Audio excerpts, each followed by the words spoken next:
Hi friends, ரொம்ப டேஸ்டியான யம்மியான முட்டை குழம்பு எப்படி செய்கிறதுன்னு பார்க்கலாம் வாங்க. அதுக்கு முன்னாடி நம்ம சேனலுக்கு சப்ஸ்கிரைப் பண்ணாதவங்க சப்ஸ்கிரைப் பண்ணிக்கோங்க. இதுக்கு தேவையான பொருட்கள் வந்து 2 தக்காளி, ஒரு 15 அளவுக்கு சின்ன வெங்காயம், பூண்டு, இஞ்சி, ஒரு 1/4 டேபிள் ஸ்பூன் சீரகம், சோம்பு இது எல்லாத்தையும் மிக்ஸியில் போட்டு நல்லா மையா அரைச்சி வந்து எடுத்துக்கலாம். இப்போ வந்து ஒரு வாணலியில் எண்ணெய் ஊற்றி, எண்ணெய் சூடானதுக்கப்புறம் கடுகு போட்டு, கடுகு பொரிஞ்சதுக்கு அப்புறமா தான் வெங்காயம் போடணும். கடுகு அப்படியே பொரியலைன்னு அப்படின்னா அந்த ஸ்மெல் வந்து நல்லா இருக்காது. அதனால் எந்த டிஷ் செஞ்சாலும் கடுகு வந்து நல்லா பொரிய விடுங்க. பொரிய விட்டு அந்த ஸ்மெல் வரும் இல்லையா, அந்த டைமில் வந்து நம்ம ஆனியன் வந்து ஆட் பண்ணிக்கலாம்.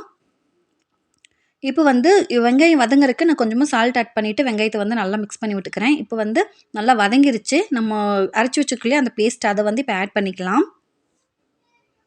நம்ம எல்லாமே பச்சையாக அரைச்சிருக்கோம் இல்லையா, அதனால் ஒரு 2 நிமிஷம் நல்லா கொதிக்க விடணும். அதுக்கப்புறம் தான் மற்ற இன்க்ரீடியன்ஸ் எல்லாம் நம்ம ஆட் பண்ணணும். இப்போ பாருங்கள் நல்லா கொதிச்சிருச்சு. பச்சை வாசனை எல்லாமே போயிடுச்சு. இப்போ வந்து நான் குழம்பு மிளகாய் பொடி வந்து நான் 2 டேபிள் ஸ்பூன் அளவுக்கு ஆட் பண்ணிக்கிறேன். இந்த முட்டை கிரேவிக்கு வேறு எதுவுமே தேவையில்ல. இந்த குழம்பு மிளகாய் பொடி மட்டும் ஆட் பண்ணால் போதும், செம்ம ருசியாக இருக்கும்.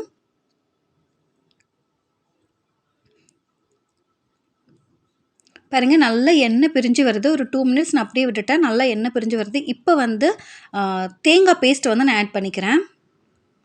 1 கப் அளவுக்கு தேங்காய் வந்து நான் அரைச்சி எடுத்துருக்கேன். இதை வந்து நான் இதில் ஆட் பண்ணிவிட்டு தேவையான அளவு தண்ணி ஊற்றி நல்லா மிக்ஸ் பண்ணி விட்டுக்கணும்.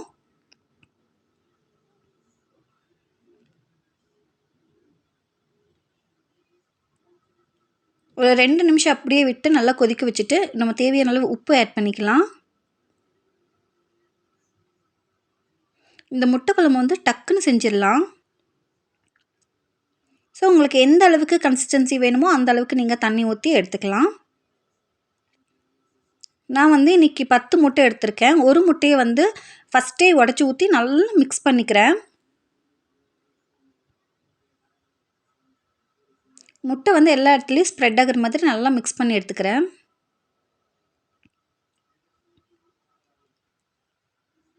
பாருங்கள் நல்லா சூப்பராக மிக்ஸ் ஆயிடுச்சு.